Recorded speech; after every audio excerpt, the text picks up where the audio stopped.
మీ బలిజల ఓట్లు. మీరందరూ కూడా ఈ నెల 2 నెలలు మిగతా పనులు వ్యాపారాలు తగ్గించుకోండి, అందరూ కూర్చొని మాట్లాడుకోండి, ఓట్లు ఉన్నాయో లేవో చూసుకోండి.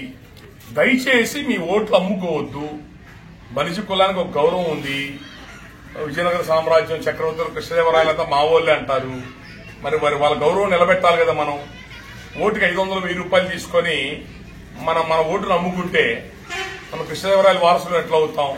మన గౌరవం ఎలా నిలబడుతుంది? కులం గౌరవం ఎలా నిలబడుతుంది? కాబట్టి వాళ్ళు ఇచ్చే పాపిస్ట్ డబ్బు మన దగ్గర దోచుకున్న డబ్బే మనకు పెడుతున్నారు. ఆ ఇచ్చే 1000 రూపాయలు 2000 రూపాయలతో మనం మేళ్ల మిద్దులేం కట్టం. కాబట్టి దయచేసి డబ్బులు తీసుకోవద్దు. ఎవరు కూడా నిజాయితీగా మంచి వ్యక్తులను ఎంచుకోండి. రాష్ట్రం ఇప్పటికే అప్పుల పాలైపోయి రాజధాని లేకుండా గందరగోళం స్థితిలో మన రాష్ట్రం ఉంది. చాలా గందరగోళం వాతావరణం. ఉద్యోగాలు లేవు, పిల్లలకి వ్యాపారాలు లేవు, చేద్దామంటే సరైన బలమైన వ్యాపారాల వ్యవస్థలు లేవు.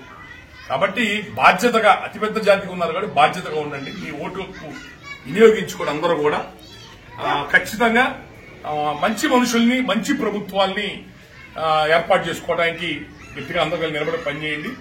కేవలం 70 సంవత్సరాల నుంచి కేవలం 1-2 కులాల చేతుల్లోని రాష్ట్రం ఉంది. 300 కులాలు ఉన్నాయి రాష్ట్రంలో.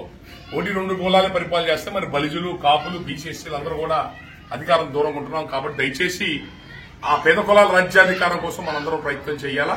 పేద కులాలు మన భుజం ఎక్కించుకొని మనం ముందు తీసుకెళ్లే ప్రయత్నం చేయాలి. కాబట్టి ఇక్కడ ఉన్న బలిజ కులస్తులందరూ బాధ్యతగా ముందుకెళ్ళమని కోరుకుంటున్నాం. Thank you very much. Govindappa గారు బలిజ కులం సంబంధించిన అవధూత, కర్నూలు జిల్లా ఆలూరు నియోజకవర్గం చిప్పగిరి, శిల్పగిరి అంటారు. ఇక్కడ వారు పరమపదించి జీవ సమాధి అయ్యారు.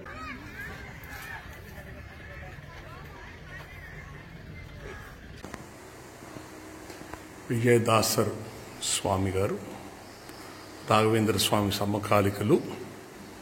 ఇక్కడ కర్నూలు జిల్లా ఆలూరు నియోజకవర్గం చిప్పగిరిలో వారి యొక్క బృందావనం ఉన్నది. ఇదంతా వారి మఠం.